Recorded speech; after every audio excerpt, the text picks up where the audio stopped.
आज की क्लास में हम लोग समझेंगे संसाधन का संरक्षण। संसाधन का संरक्षण यानी कि संसाधन का बचाव बहुत ज़रूरी है। क्यों ज़रूरी है?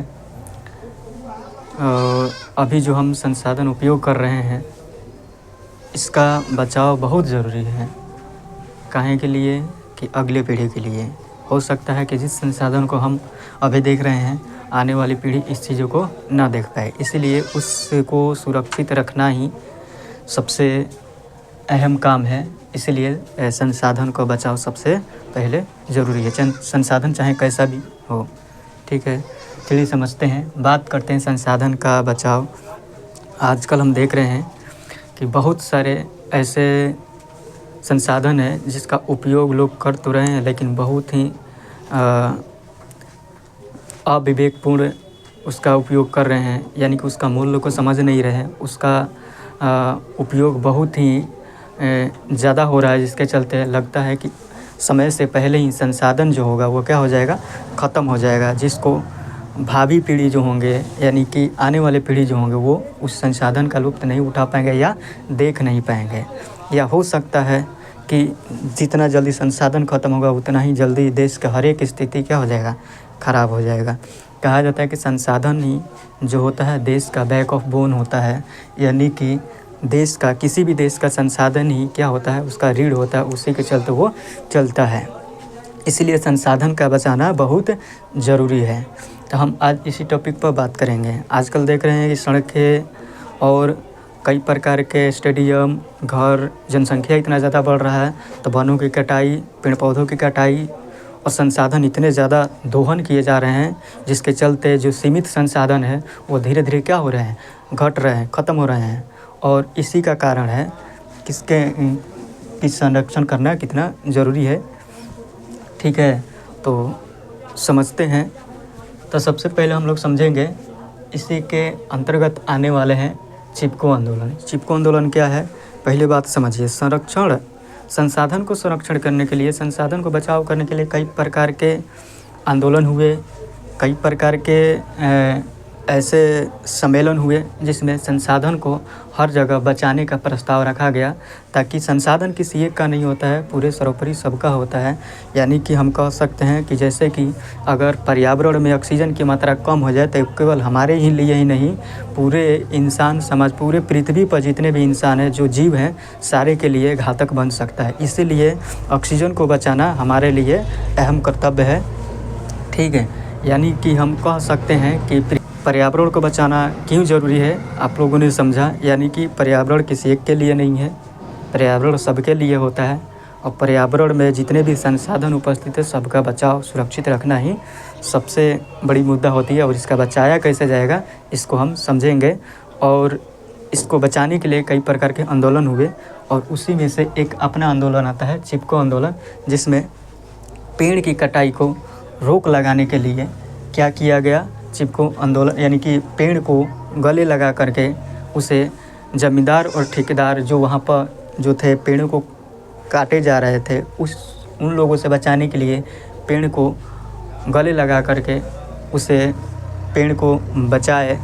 बात ये समझिए कि उस समय की बात है जब ज़मींदार लोग पुल बनाने के लिए या बड़े बड़े मकान बनाने के लिए ऐसे जिसमें पेड़ पौधों की ज़रूरत होती थी, तो इस तरीक़े से आंदोलन स्टार्ट की गए पेड़ को बचाने के लिए। चिपको आंदोलन, इसका नाम ही चिपको आंदोलन है। चिपको आंदोलन का मतलब कि पेड़ को गले लगा करके उसे रोक देना है।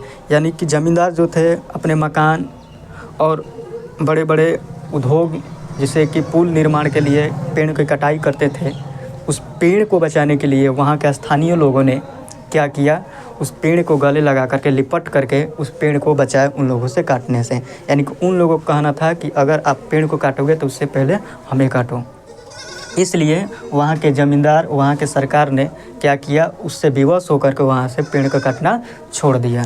और ये जो हुआ था कहाँ हुआ था, उत्तराखंड। कहाँ हुआ था, उत्तराखंड के चमोली ज़िले में कौन सा गाँव था, तरेनी नामक गाँव था। ये कब घटित हुआ था, 1973 में हुआ था।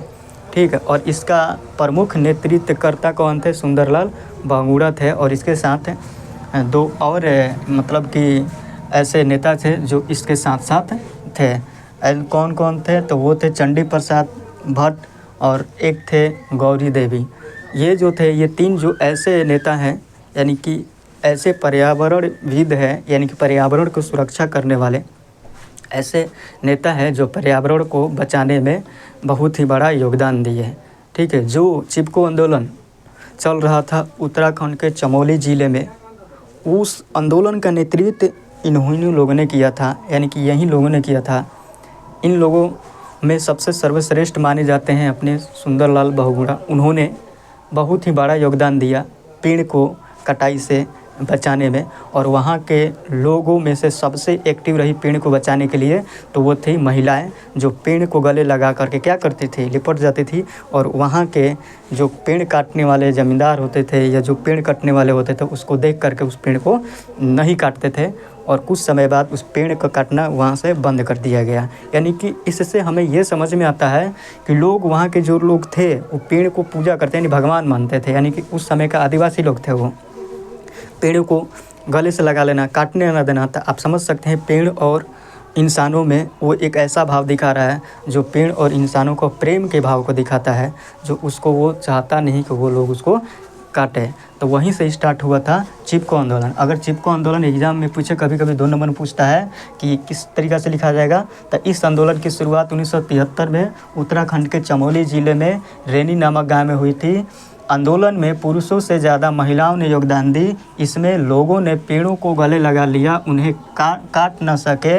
यह आलिंगन दरअसल प्राकृतिक और मानव के बीच प्रेम का प्रतीक बना, और इसमें इसे चिपको की संज्ञा दी गई। यानी कि इसे क्या कहा गया, चिपको, यानी कि इसे ही चिपको आंदोलन कहा गया।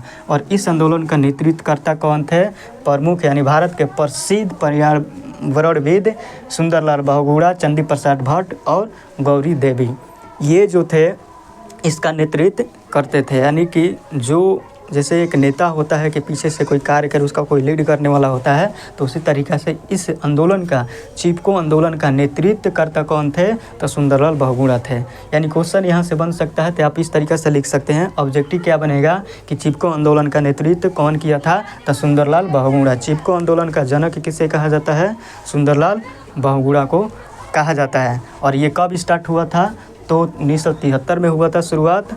और ये कहाँ हुआ था, किस राज्य में, तो उत्तराखंड। किस ज़िला में, चमोली ज़िला में। कौन से गांव में, रेनी नामक गांव में। ठीक है, समझ में आ गया। चिपको आंदोलन क्यों हुआ था, पर्यावरण को सुरक्षा करने के लिए, वन की कटाई को रोकने के लिए, पेड़ पौधों को बचाने के लिए। यहाँ का स्थानीय लोगों ने क्या किया, पेड़ को ऐसे पकड़ लिया, बाहों में पकड़ के गले लगा करके उस पेड़ की कटाई को क्या कर दिया, वो लोगों ने रोक दिया।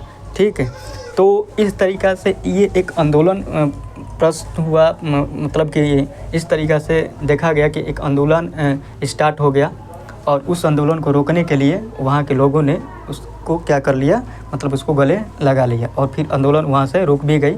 ठीक है, अब कभी कभी पूछता है कि चिपको आंदोलन के प्रमुख कारण क्या थे, तब पेड़ों की अंधाधुंध कटाई थी। यानी कि पेड़ों के लगातार वो लोग क्या करते थे, काटते जा रहे थे। जैसे उन लोगों को लग रहा था कि पेड़ ही और उनका जंगल ही उसका क्या है, घर है, और उस जंगल को काटने से वो लोग क्या कर रहे थे, बचा रहे थे। ठीक, जिस तरीक़े से अभी फ़िलहाल में आप लोगों ने सुना होगा कि हैदराबाद में एक जंगल का कटाई हो रहा था, जिसमें से सारे जानवर बाहर निकल गए। यानी कि जिस तरीक़ा से उन लोगों का घर है, वो उस तरीक़ा से वहाँ के जो आदिवासी लोग रहते थे, उन्हीं जानवरों के बीच में, उन्हीं जंगलों के बीच में रहते थे। उन लोगों को लग रहा था ये पूरे जंगल काट देंगे तो फिर हम लोग कहाँ रहेंगे। और कुछ पेड़ पौधे ऐसे थे जिसको वो लोग भगवान स्वरूप पूजते थे, इसीलिए वहाँ के लोगों ने उसको क्या किया, काटने से रोका। यानी कि कहने का मतलब क्या है, वो जानवर हो या इंसान हो, सबको रहने का हक है, इसलिए पेड़ पौधा लगाएं और बचाएं और पर्यावरण को बचाएं। ठीक, तो पेड़ों की अंधाधुंध कटाई थी, जिसके चलते उन लोगों ने क्या किया, पर्यावरण चिपको आंदोलन करना ज़रूरी हो गया। यानी कि पेड़ों को कटाई को रोकने के लिए, और व्यावसायिक उपयोग के लिए पेड़ की कटाई किया जा रहा था। व्यावसायिक उपयोग मतलब जैसे कि फैक्ट्री में काम, माचिस की तिल्ली बनाने में, या कई प्रकार के, आप लोग जानते हैं कि पेड़ पौधों जो होते हैं इससे कच्चा माल के रूप में फैक्ट्री में भेजा जाता है, पेड़ पौधों को काट करके। ठीक है, तो उस समय क्या हो रहा था कि मशीन आ चुका था। पेड़ पौधों को काट कर फैक्ट्री में, कुछ बांध बनाने में, कुछ मकान बनाने में उपयोग किया जा रहा था। बड़े बड़े व्यावसायिक चीज़ों में इसका उपयोग किया जा रहा था। ठीक। और तीसरा कारण था, क्या चीज़ें था कि स्थानीय लोगों की आजीविका और पर्यावरण पर प्रभाव, यानी कि वहाँ के लोग, अभी जस्ट बताए हैं कि वहाँ के लोग जो रहते थे, स्थानीय लोग, उनके पर्यावरण पर प्रभाव पड़ता था किससे? कटाई से। और वहाँ के जीविका जो थी क्या हो जाती थी? ख़त्म हो जाती थी। लोग क्या करते थे, वहाँ से कुछ जैसे कि कंदमूल उखाड़ना या उसमें जितने भी जड़ी बूटी या जितने भी औषधि होता था जंगल से, वो प्राप्त करके, या कुछ ऐसे इम्पोर्टेंट या कुछ ऐसे प्रभावशाली औषधि प्राप्त करके शहर में बेचते थे, या जिससे उन लोगों का जीविका चलता था। उन्हीं पेड़ों को लगातार काटा जा रहा था, जिसके चलते वहाँ के स्थानीय लोगों ने उससे काटने से रोका। ठीक है, इतने कारण है और कई कारण हो सकते हैं। ठीक है, बस आप समझ सकते हैं कि कोई भी बिना कारण से कोई आंदोलन नहीं होता है, यानी कहीं ना कहीं उसका कुछ कारण होगा।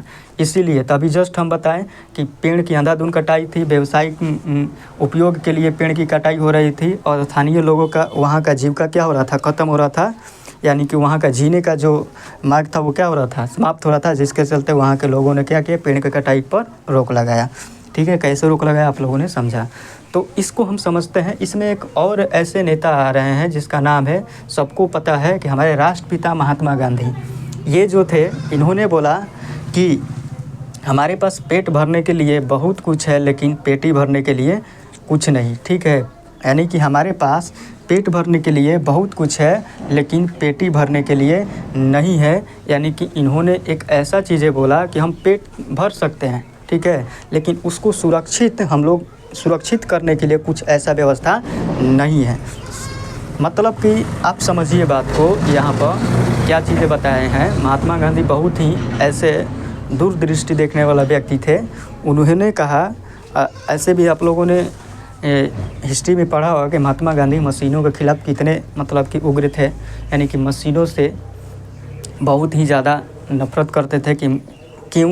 क्योंकि उनको पता था कि अगर मशीन आएगा तो वहाँ से जितने भी छोटे मोटे उद्योग हैं, जैसे कुटीर उद्योग और छोटा मोटा जो उद्योग है जिस पर लोग अपना जीविका चलाते हैं, वो सारा ख़त्म हो जाएगा। जब ख़त्म हो जाएगा तो वहाँ के जो लोग हो जाएंगे, बेरोज़गार हो जाएंगे। उसी के खिलाफ़ इन्होंने बोला कि अगर मशीन आएंगे, मशीन आए तभी पेड़ पौधों को काटा जा रहा था। इससे पहले मशीन नहीं था तो लोग छोटा मोटा काम करके अपना जीवन चलाते थे। इसीलिए महात्मा गांधी क्या बोले थे कि हमारे पास पेट भरने के लिए बहुत कुछ है, यानी पेट तो भर सकते हैं हर जगह से, लेकिन पेटी भरने के लिए नहीं है मेरे पास। ठीक है, ये किनका कथन है? तो महात्मा गांधी का कथन है। ठीक है, यानी कि इसलिए इन्होंने मशीन के जगह पर सूत काटने का एक चरखा स्टार्ट किया। उस चरखे से इन्होंने सूत काटना स्टार्ट किया। सूत काट करके खादी के कपड़े बनाए। क्योंकि इनको पता था कि इस तरीक़ा से अगर हम करेंगे तो सारे लोगों को, वहाँ के स्थानीय लोगों या अपने देश के लोगों को एक स्व का रोज़गार मिलेगा, ताकि उन बड़े बड़े ज़मींदारों और उन लोगों का बेरोज़गारी का मार ना झेलना पड़े। ठीक है, इसलिए महात्मा गांधी वैसे मशीनों का क्या करते थे? बहिष्कार करते थे। तब उसमें एक और नेता है किसके संरक्षण में, किसके संरक्षण में, यानी कि संसाधन के संरक्षण में बोले। इनका नाम है मेधा पाटेकर। इन्होंने बोला नर्मदा बचाओ आंदोलन। यानी कि देखिए, नर्मदा बचाओ, यानी कि नर्मदा बचाओ का मतलब क्या है? नर्मदा का जल साफ़ होना चाहिए, ठीक है, और नर्मदा का पानी वेस्ट ना जाना चाहिए। यानी कि जल भी एक प्रकार का संसाधन है, इसीलिए इसको बचाने के लिए कौन आए थे? मेधा पाटेकर। नर्मदा बचाओ आंदोलन, यहाँ से क्वेश्चन पूछेगा। महात्मा गांधी, यानी कि ये किसका कथन है कि हमारे पास पेट भरने के लिए बहुत कुछ है, लेकिन पेटी भरने के लिए नहीं है? ये तो महात्मा गांधी का कथन है। और नर्मदा बचाओ आंदोलन किसने चलाया? तो मेधा पाटेकर ने। चिपको आंदोलन का नेतृत्व तो सुंदरलाल बहुगुणा। यहाँ से ऑब्जेक्टिव क्वेश्चन पूछे जाते हैं। चलिए आगे चलते हैं। यानी कि पर्यावरण संरक्षण के लिए पूरे विश्व में एक सम्मेलन बुलाया गया, जिसका नाम था पृथ्वी सम्मेलन। ये कहाँ पर? तो ब्राज़ील में।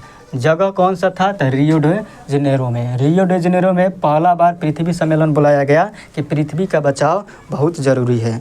ठीक है, संसाधन बचाइए और यहाँ संरक्षण माने जल का संरक्षण हो या छोटे मोटे संसाधन का, पेड़ पौधे बचाना हो, चाहे कैसा भी संसाधन, उसको बचाने के लिए पृथ्वी सम्मेलन बुलाया गया था। कहाँ पे? तो ब्राज़ील में, रियो डे जेनेरो में। कब बुलाया गया था? 1992 में बुलाया था। किससे संबंधित है? तो ये भी पर्यावरण से संबंधित है, यानी कि पर्यावरण से, यानी कि संसाधन का बचाना ही पर्यावरण का बचाना है। ठीक है, तो पृथ्वी को बचाने के लिए एक सम्मेलन बुलाया गया था। कौन सा सम्मेलन? तो पृथ्वी प्रथम सम्मेलन कहाँ बुलाया गया था? रियो डे जेनेरियो में 1992 में। पृथ्वी का द्वितीय सम्मेलन कब बुलाया गया था? 1997 में। कहाँ पे? तो न्यूयॉर्क में बुलाया गया था। और तृतीय सम्मेलन बुलाया गया था, पृथ्वी तृतीय सम्मेलन बोला था 2002 में जोहान्सनबर्ग में। अब ये क्यों बुलाया गया? पृथ्वी पे जितने भी तत्व हैं और बचाने के लिए और उस पर्यावरण को बचाने के लिए इस प्रथम द्वितीय तृतीय वहाँ पर सम्मेलन बुलाया गया कि ताकि सारे देश मिल करके पृथ्वी को बचाने का काम करेगा। ठीक है, प्रथम पृथ्वी सम्मेलन अगर पूछेगा एग्जाम में, ऑब्जेक्टिव में पूछता है कहाँ हुआ था? तो रियो डे जेनेरो में। कब हुआ था? कहाँ पर, किस देश में हुआ था? तो ब्राज़ील में। कब हुआ था? 1992 में। द्वितीय पृथ्वी सम्मेलन हुआ था 1997 में, न्यूयॉर्क में हुआ था। और तृतीय पृथ्वी सम्मेलन हुआ था 2002 में, जोहान्सबर्ग में हुआ था। ठीक है, तो एक और समझते हैं यहाँ पर पर्यावरण संरक्षण सर्वप्रथम कहाँ बुलाया गया था? स्टॉकहोम। ठीक है, यानी कि पर्यावरण संरक्षण के लिए स्टॉकहोम में विश्व शिखर सम्मेलन बुलाया गया था। कब? 1972 में बुलाया गया था। और हर एक साल हम लोग विश्व पर्यावरण दिवस मनाते हैं 5 जून को। आप लोगों को पता होगा कि हर एक साल विश्व पर्यावरण दिवस क्यों मनाते हैं?